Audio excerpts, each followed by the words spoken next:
오늘 하나님의 말씀은 요한복음 6장 60절 이하에 있는 말씀입니다. 예수님께서 말씀을 하실 때 예수님 옆에 가까이 따르던 사람들이나 제자들이 예수님의 말씀을 듣고 명쾌해진 게 아니고 더 마음이 복잡해지고 혼돈스러워졌습니다. 어떻게 예수님께서 하늘에서 내려오신 참떡이란 말인가 잘 이해가 되지 않았습니다. 어떻게 예수님께서 자신의 살과 피를 우리에게 먹고 마시게 할 수 있다는 말인가. 또 예수님의 살이 참된 양식이요 예수님의 피가 참된 음료라고 하셨는데 그게 말이 되는가. 그런 혼돈입니다. 조상들이 먹었던 만나는 먹고 죽었지만은 예수님께서 주시는 생명의 떡을 먹으면 영원히 죽지 않는다라는 말을 예수님의 제자들까지도 듣기는 들었지만 해석이 안 되는 것입니다. 60절을 보시겠습니다. 60절 시작. 제자 중 여럿이 듣고 말하되 이 말씀이 어렵도다 우리가 들을 수 있느냐 한데, 여기 보면 60절에 보면 예수님의 제자들까지도 해석이 안 됐다고 그랬습니다. 왜 이런 일이 일어날까요? 왜 예수님의 제자들까지도 가장 가까이 있는 사람들마저도 그 예수님이 하신 말씀이 빨리 이해가 안 됐을까요? 누구든지 말이죠, 인간의 이성이나 인간의 경험을 통해서 이해되지 않으면 첫째 사람들의 반응은 거부감을 갖습니다. 그 거부감이 조금 발전되면 불쾌감을 갖습니다. 불쾌감이 조금 더 발전되면은 그 다음에 불신하게 되고 반항을 하게 됩니다. 사실 예수님의 제자들은 예수님이 십자가에 못 박혀 죽을 때까지도 잘 이해를 못했고, 부활하도 이해를 못했고, 승천할 때까지도 잘 이해를 못했습니다. 예수님이 승천하실 때 제자들에게 천사들이 나타나서 너희들이 어찌하여 하늘을 쳐다보고 있느냐 이렇게 약간 나무라는 듯한 이야기를 했습니다. 이렇게 올라가신 그분은 너희가 본 그대로 다시 오실 것이다. 이 말씀을 보면 그때까지도 명쾌하게 예수님의 제자들이 예수님을 이해를 잘 못했다고 하는 것을 보게 됩니다. 예수님은 제자들의 이러한 마음을 아셨습니다. 그래서 61절에 다음과 같이 말씀을 해 주십니다. 61절을 보십시오. 시작. 예수께서 스스로 제자들이 이 말씀에 대하여 수군거리는 줄 아시고 가라사대 이 말이 너희에게 걸림이 되느냐 이렇게 됩니다. 나는 오늘 아침에 제 설교가 여러분에게 걸림이 안 되기를 바랍니다. 진리라는 것은 늘 걸리는 것입니다. 왜냐하면 우리가 진리대로 못 살기 때문에 그렇습니다. 내가 진리대로 살면 진리를 받을 때 걸림이 안 됩니다. 영의 세계는 육이 걸림이 되는 것이죠. 이성이 걸림이 되는 것입니다. 그래서 예수님께서 말합니다. 걸림이 되느냐라고 질문한 것이죠. 왜 걸림이 될까요? 그 걸림이 되는 것 자체가 인간의 한계성과 죄성 때문에 그런 것입니다. 하나님의 거룩과 의와 사랑을 이해하기에는 인간의 죄와 불의와 믿음이 너무나 가득 차 있기 때문에, 미움은 사랑을 이해를 못하는 것이고, 불의는 의를 이해하지 못하는 것이고, 죄는 거룩을 이해하지 못하는 것이죠. 그러니까 그것이 걸림이 되는 것입니다. 예수님의 성육신과 십자가와 부활은 믿기에는 인간의 본능과 이성과 육적인 것과 세속적인 것이 자꾸 걸림이 되는 것입니다. 여러분, 어떻게 인간이 하나님을 다 이해할 수가 있겠습니까? 어떻게 이성이 영을 다 이해할 수가 있겠습니까? 자연이 어떻게 기적을 이해할 수가 있겠습니까? 현실이 어떻게 천국을 받아들일 수가 있겠습니까? 현실에 사는 사람은 언제나 현실만 말하는 것이지 그 천국을 잘 상상이 되지가 않는 것입니다. 죄인은 하나님이 상상이 안 되는 것입니다. 그러나 동시에 이러한 걸림의 현상은, 영적으로 보면은 내가 새로 거듭나고 태어날 수 있는 계기 또는 기회가 된다는데 축복이 있습니다. 걸림은 곧 다 나쁜 것이 아니라는 것입니다. 내가 이해하지 못하고 받아들이지 못하고 거부감을 가지고 불쾌감을 진리에 대해서 갖는 것은 오히려 그것이 이제 하나님의 그 영의 세계, 하나님의 말씀을 바로 이해하고 깨닫게 되는 계기가 될 수도 있다는 것이죠. 62절을 보십시오. 시작. 그러면 너희가 인자 이전 있던 곳으로 올라가는 것을 볼 것 같으면 어떡하겠느냐라고 예수님이 말합니다. 여기는 굉장한 논리의 비약이 있습니다. 굉장히 직설적입니다. 예수님이 하신 말씀을 다 이해를 못하고 자꾸 헷갈리니까 예수님이 그러면 내가 있던 곳으로 다시 올라가는 그 승천하는 모습을 너희들이 목격할 때는 어떡하겠느냐라고 하는 것이죠. 예수님은 자기 자신이 본래 있던 곳으로 돌아간다는 표현을 했는데 이러한 말씀은 성경 여러 곳에서 나타납니다. 우리가 요한복음 시작할 때 요한복음 1장 1절에서 4절에 보면 그런 말씀이 있지요. 태초에 말씀이 계시니라. 이 말씀은 하나님과 함께 계셨으며 이 말씀은 곧 하나님이라. 그가 태초에 하나님과 함께 계셨고 만물이 그로 말미암아 지은 바 되었으니 지은 것이 하나도 그가 된 것이 없느니라. 그 안에 생명이 있었으니 이 생명은 사람들의 빛이라.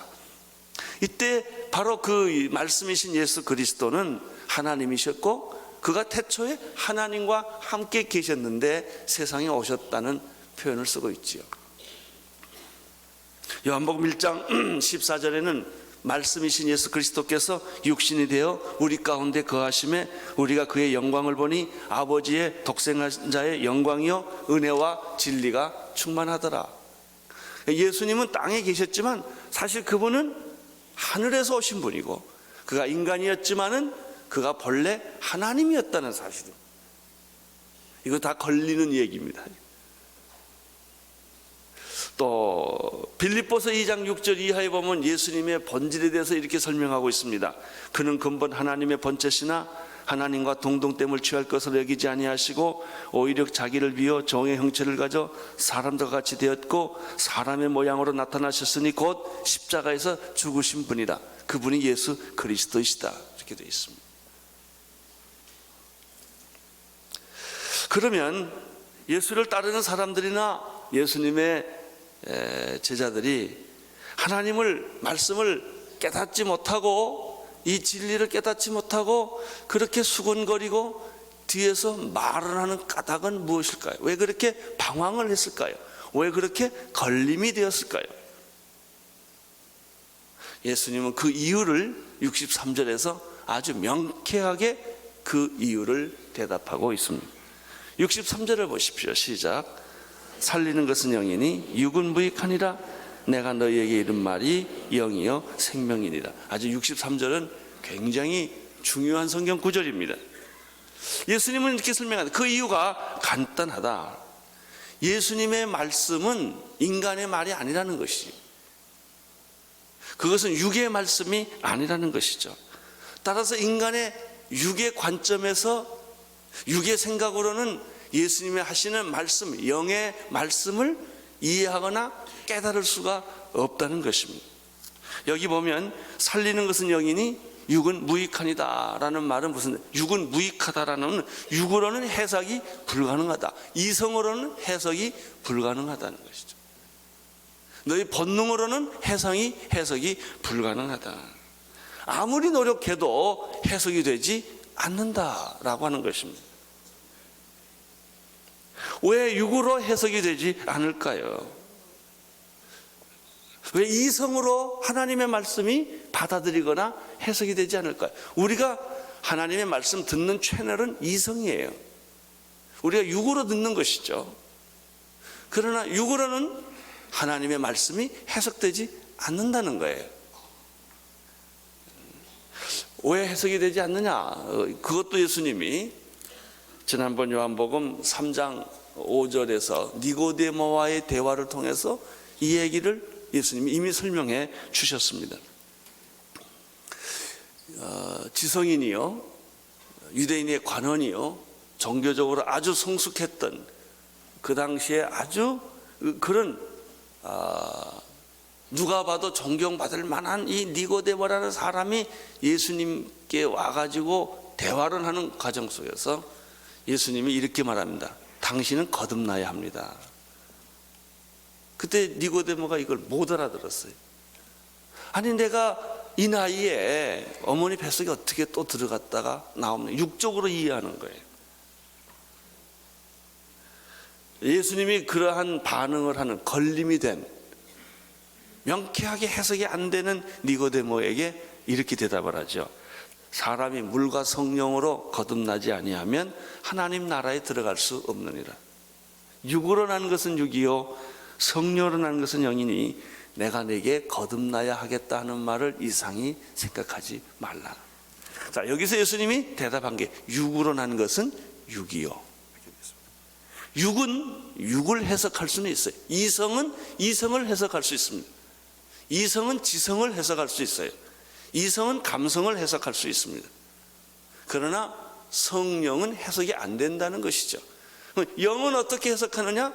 성령으로 난 사람만이 영을 해석하는 것이다 라고 예수님이 말씀을 했죠. 우리가 이 말을 좀 더 이해하기 위해서 육이란 게 뭐냐 하는 것을 이해할 필요가 있습니다. 육이란 무엇입니까? 육은 육이요라고 했는데 첫째 육은 내가 가지고 있는 이 육체를 의미하는 거예요. 육체는 무엇입니까? 물질이에요. 우리가 땅에서 이 육이 왔고 죽으면 이 육체는 내 심장이나 내 오장육부나 내 피부나 내 뼈나 내 살 모든 이 육체라고 하는 것은 땅에 들어가면 흙이 되는 것이죠. 물질이에요. 그럼 육은 단순히 육체만 의미하느냐? 그게 아니고요. 이 인간은 동물과 달리 육체와 더불어 인간에게는 정신이라는 게 있습니다. 이것을 성경에서는 가끔 혼이라는 단어를 씁니다. 혼이 있다는 거예요. 정신이 있다는 거예요. 그러니까 인간이라고 말할 때는 이 육체와 정신, 혼을 다 통합해서 말하는 것이죠. 죽음이란 무엇입니까? 육체와 정신이, 혼이 분리되는 것을 죽음이라고 말하는 것이죠. 그럼 정신이라는 게 뭐냐? 인간의 정신이라는 게 뭐냐면 우리가 말하는 지성, 이성, 감성을 전부 포함하는 인간의 정신인 것이죠. 혼인 것이죠.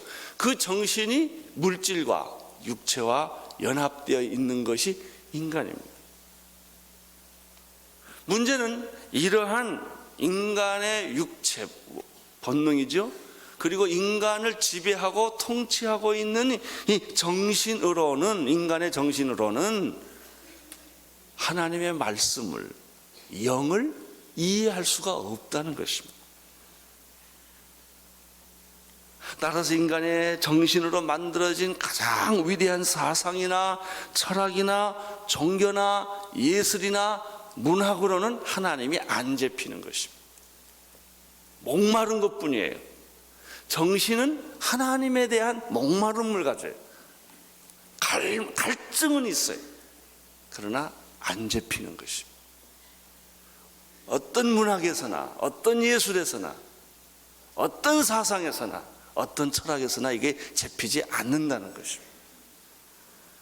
그렇다면 하나님의 영, 예수 그리스도의 영, 즉 하나님의 말씀, 그리스도의 말씀을 그러면 우리는 어떻게 이해할 수가 있느냐? 대답은 간단합니다. 내 육으로는, 정신으로는, 이성으로는, 감성으로는 이게 이해가 영을 할 수가 없기 때문에 하나님께서 성령을 내게 보내주셔서, 영을 보내주셔서 그 영으로 영을 이해한다는 것입니다. 이것이 오늘 말씀이에요. 살리는 것은 영이니 라는 말이 그예요. 영은 영으로 이해한다는 거예요. 육은 육이요, 성령으로 하는 것은 영이니 내가 내게 거듭나야 하겠다는 그 말을 이상하게 생각하지 말라라고 예수님이 친절하게 말씀해 주신 이유가 여기에 있습니다. 오늘 저는 여러분에게 아침에 설교를 합니다. 제 설교를 두 종류로 받으실 겁니다. 이성으로, 육으로 받는 사람이 있고요, 영으로 받는 사람이 있어요. 이성으로 받는 사람들은 갈증을 느낄 겁니다. 알 것 같기도 하고 모를 것 같기도 하고 그렇습니다. 왜? 육이기 때문에. 그러나 영의 말씀을 성령으로 듣는 사람들은 아멘을 하게 돼요. 그 말씀이 내가 똑똑하고 잘나고 IQ가 높아서가 아니라 그냥 쑥 들어오는 거예요. 이게 이상한 거예요. 어느 날 성경을 읽는데 계속 졸려요. 근데 어떤 날은 하나님의 말씀이 달고 오묘한 그 말씀이 쑥쑥 들어와요. 졸리는 게 어디 있어요? 말씀을 들으면 힘이 나고 생기가 나고 기쁨이 충만하고 내 몸 안에서 모든 슬픔과 좌절과 절망이 막 나가는 거예요. 도망가는 거예요. 그걸 뭘로 설명할 수가 있을까? 찬송을 어떤 사람이 부르면 눈물을 흘리며 감동하며 그게 불러져요. 왜 그럴까? 그게 무슨 차이가 있을까? 내가 갑자기 IQ가 변한 것도 아니고 내 지식이 변한 것도 아닌데 그 사람에게 성령이 임했기 때문에 그러는 거예요. 하나님의 영이 내 안에 들어왔기 때문에 영이 들어온 사람은 영의 말씀을 이해하고 하나님의 영을 이해하고 그리스도의 영을 이해하고 예수께서 영어로 하신 말씀이기 때문에 그걸 알아듣는 거예요. 제가 아침에 여러분에게 설교하는 것은 여러분의 이성에게 호소하는 거 아니에요. 나는 여러분의 영에게 말씀을 전하는 것이죠. 그렇기 때문에 그 영이 말씀을 받으면 영이 풍성해지기 시작해요. 영이 힘을 받기 시작을 해요. 영이 새로워지기 시작한단 말이에요. 이것을 가리켜 성경에서 말하는 내가 너희에게 기쁨을 준다, 내가 너희에게 평안을 준다, 내가 너희에게 참 능력을 준다는 말씀이 다 이런 것입니다. 그 하나님의 영이 내 안에 역사할 때 사람이 그를 기쁘게 하는 것이나 사람이 그에게 희망을 주는 것이 아니라 하나님께서 그의 마음속에 희망과 생명과 기쁨과 능력을 충만하게 주시는 것입니다. 오늘 나는 그런 역사들이 여러분에게 있게 되기를 축원합니다. 교회에 그런 역사들이 일어나기를 나는 축원하는 것입니다. 이것이 바로 교회가 세상의 유일한 희망이라는 말이에요.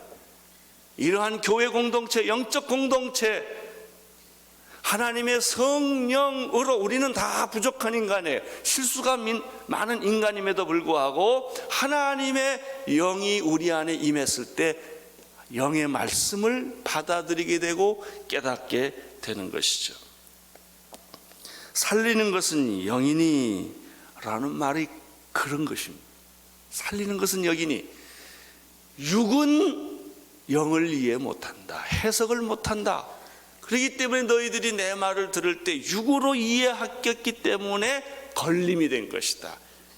이게 알 것 같기도 하고 모를 것 같기도 하고 아무리 하나님의 말씀을 들어도 힘이 되지 아니하고 기쁨이 되지 않는 까닭은 당신이 육으로 이걸 해석하기 때문이다.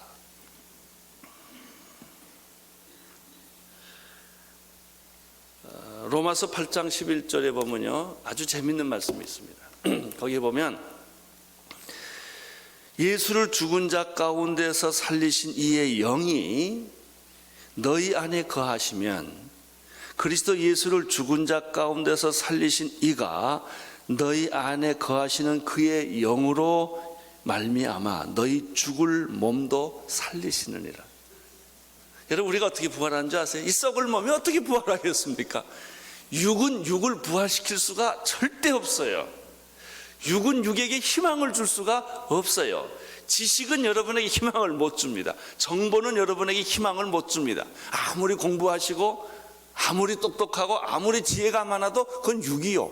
육은 육에게 희망을 못 줍니다. 육을 살릴 수 있는 것은 영이에요. 예수 그리스도를 부활하게 하셨던 그 하나님의 영이 너희 안에 있게 되면 예수를 부활시킨 것처럼 그 부활의 영이 너를 죽을 몸을, 썩을 몸을 다시 부활시킬 것이다 라는 말씀입니다. 할렐루야. 나는 이 말씀이 여러분에게 축복이 되기를 바랍니다. 우리가 어떻게 부활하냐 이게. 나는 내 스스로를 부활 못한단 말이에요. 그러나 주님의 부활의 영이 내 안에 들어오면 내 썩을 몸도 부활한다는 것입니다. 아멘. 참 이게 놀라운 말씀입니다. 로마서 8장 2절에 보면은 또 이런 말씀이 있어요. 그리스도 예수 안에 있는 생명의 성령의 법이, 이 성령은 영이란 말이나 성령이나 같은 개념으로 보면 됩니다. 생명의 영, 생명의 성령의 법이 죄와 사망의 법에서 너를 해방하였습니다. 여러분, 우리가 어떻게 죄에서 자유함을 받습니까? 어떻게 우리가 죽음에서 자유함을 받을 수 있습니까? 죽음은 죽음을 이기지 못한단 말이에요. 죄는 죄를 구원하지 못합니다. 죄와 죽음에서부터 내가 해방을 받을 수 있는 방법은 생명의 성령의 영이, 생명의 법이, 그 영이 내 안에 들어오면, 빛이 들어오면 어둠이 몰라내는 것처럼 그 영이 내 안에 있는 죽음과 죄를 다 없애버린다는 것이죠. 그래서 내가 구원을 받는 것이죠. 여러분, 하나님의 영이 들어와야 하나님의 영의 말씀을 이해합니다. 인간의 말은 육으로 이해가 됩니다. 인간의 말, 인간의 사상은, 인간의 철학은, 인간의 이데올로기는 이성으로 이해가 됩니다. 경험이 됩니다. 그래서 사상을 만듭니다. 종교를 만듭니다. 그러나 하나님의 영은 인간의 이성으로 잡히지 않습니다. 여러분, 성경 말씀, 설교 말씀, 하나님의 말씀을 이해하고 싶습니까? 하나님의 영이 있어야 합니다. 영이 영을 아는 것이죠. 하나님의 영이 있을 때 우리의 썩을 몸도, 죽을 몸도, 병든 몸도 다시 부활하는 것입니다. 인간의 이성으로, 과학으로, 의술로는 죽을 몸이 살아나지 않습니다. 하나님의 영이 우리 안에 있을 때 죄와 사망에서 나를 해방시키시는 것입니다. 이것을 가리켜 살리는 것은 영이다 라는 것이죠. 그런 결론은 간단합니다. 내 안에 영이신 성령을 주시는 그분, 예수 그리스도가 내 안에 계실 때 그리스도의 영이 나를 지배하게 되는 것이고, 그리스도의 영이 내 안에 있을 때 이런 역사와 기적이 일어나는 것이죠. 이걸 가리켜 믿음이라고 그러는 거예요. 나는 오늘 예수님의 영이 여러분 안에 충만하기를 축원합니다. 그 영이 어둠, 죽음, 절망, 좌절을 몰아낸다는 것, 내가 하는 게 아닙니다. 누가 설득해서 하는 게 아닙니다. 하나님의 영이 내 안에서 그런 능력과 기적을 만든다는 사실을 오늘 믿으시기를 바랍니다. 그런데 이게 잘 믿어지지가 않습니다. 잘 믿어지지가 않습니다. 64절을 보십시오. 시작. 나 너희 중에 믿지 아니하는 자들이 있느니라. 아니, 예수님이 설명해도 안 믿는 사람이 있는데 제가 설명한들 안 믿는 사람이 오직 많겠습니까? 너희 중에, 예수님이 그랬습니다. 제자 중에 나를 따라오는 사람, 날 좋아서 따라왔는데, 날 좋아서 너희들이 집 버리고 다 따라봤는데 너희 중에 믿지 않는 사람이 있다고 그랬습니다. 자, 64절 계속 보십시오. 이는 예수께서 믿지 아니하는 자들이 누구며 자기들 팔자가 누군지 처음부터 아셨다. 지금은 어떨까요? 마찬가지예요. 저는 여기에서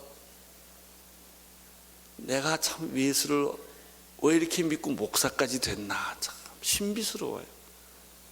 아니 여러분이나 나나 별다를 게 뭐가 있겠습니까?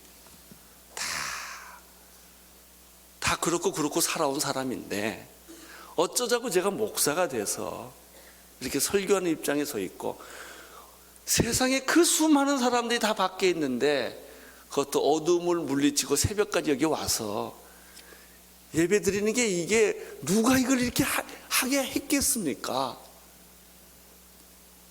65절을 보세요. 시작.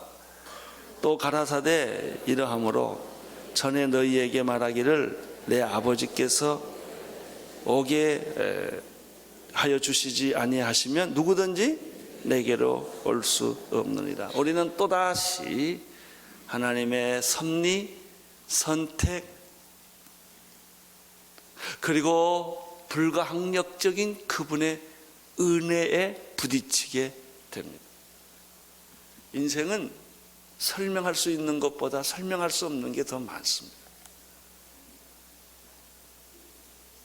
보이는 것보다 보이지 않는 것이 많습니다. 잡히는 것보다 잡히지 않는 것이 많습니다.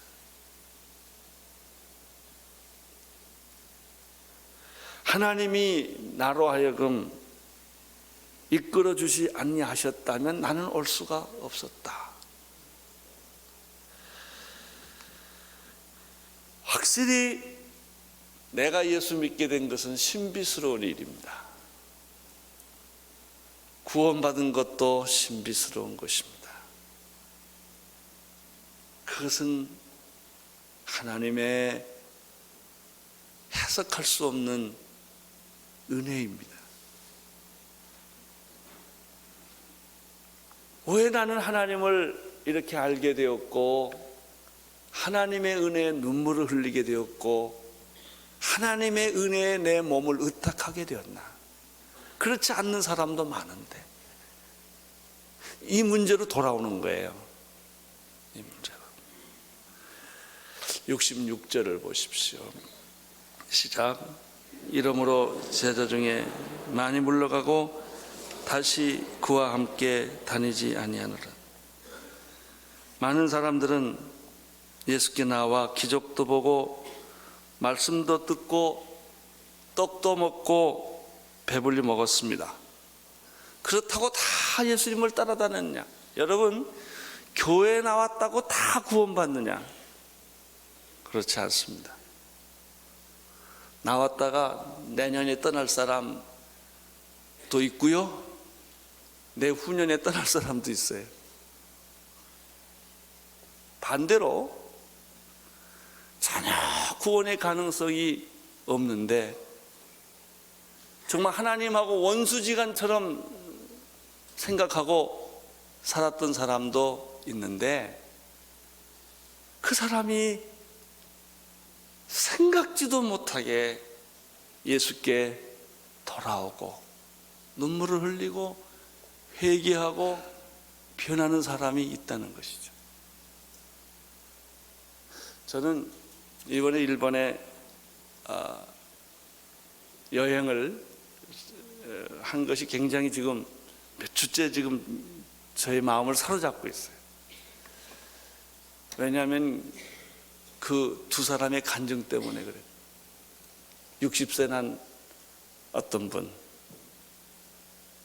그분은 분명히 모든 사람에게 피해를 주지 않고 자살하려고 그렇게 방황을 하고 눈물을 흘리고 괴로워하고 절망하다가 예수라는 분은 상상도 못했다가 동경에 온누리교회가 생겨서 거길 가가지고 예수 만나서 세례까지 받게 된 그 사람이, 또 한 사람 우에다에 있었던 여자하고 50대 후반에 사는 그 여자, 남편은 자기를 배신하고 모아놨던 돈 다 남편이 여자에게 갖다 주고 퇴직금도 다 써버리고, 그래서 더 배신감에다가 뭐 여러 가지 복잡한 그 생각 때문에 자기 죽어야 되겠다, 더 이상 살 가치가 없다, 이렇게 생각했던 사람이 우에다 교회에 우연히 오게 돼서 예수 만나서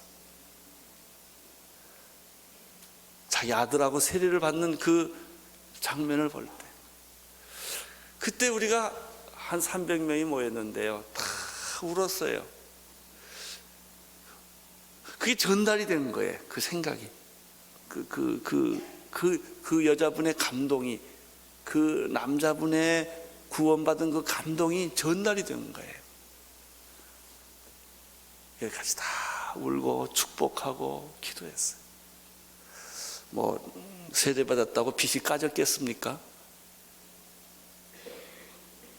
세례받았다고 뭐 문제가 다 해결됐겠습니까? 그건 아니지만 그 사람 영 안에 성령이 들어간 거예요.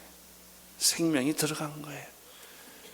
얼굴이 밝아지기 시작하고 죽음 대신에 살아야 된다는 희망이 생기기 시작을 하고, 저주하고 미워한다는 그 생각 대신에 용서하고 받아들이겠다는 생각을 가지게 되고, 이것을 무엇으로 설명할 수가 있겠습니까? 하나님의 은혜입니다. 하나님의 은혜입니다. 살리는 것은 영이니 육은 무익하니라. 사랑하는 형제자매 여러분, 교회 오래 나온 것을 자랑하지 마십시오. 여러분 안에 하나님의 영이 있다는 사실을 기뻐하십시오. 예수 그리스도가 여러분의 주인이시고 그분의 영이 내 안에 있으므로 내가 영의 말씀을 듣고 내가 죽을 몸도 다시 살아날 것이며 죄와 죽음에서 내가 해방되었다는 이 놀라운 은혜와 감격, 이것을 여러분이 오늘 이 아침에 누릴 수 있게 되기를 축원합니다. 이제 그것이 내 안에 있으면 공부하는 사람에게는 학자의 영감을 줄 것이고, 예술하는 사람들에게는 작품을 만들 것이고, 글을 쓰는 사람은 위대한 글을 쓰게 될 것이고, 일하는 사람에게는 일하는 축복을 주실 거예요. 그 힘이, 그 영의 힘이, 살리는 것은 영이니 육은 무익하니라. 여러분 이성이나 여러분의 인간의 정신으로 여러분의 삶을 이끌어가지 않게 하십시오. 하나님의 말씀이, 하나님의 영이 여러분의 삶을 이끌어가게 하십시오. 그때는 상상할 수 없는 하나님의 은혜와 축복이 여러분에게 넘치게 될 것입니다.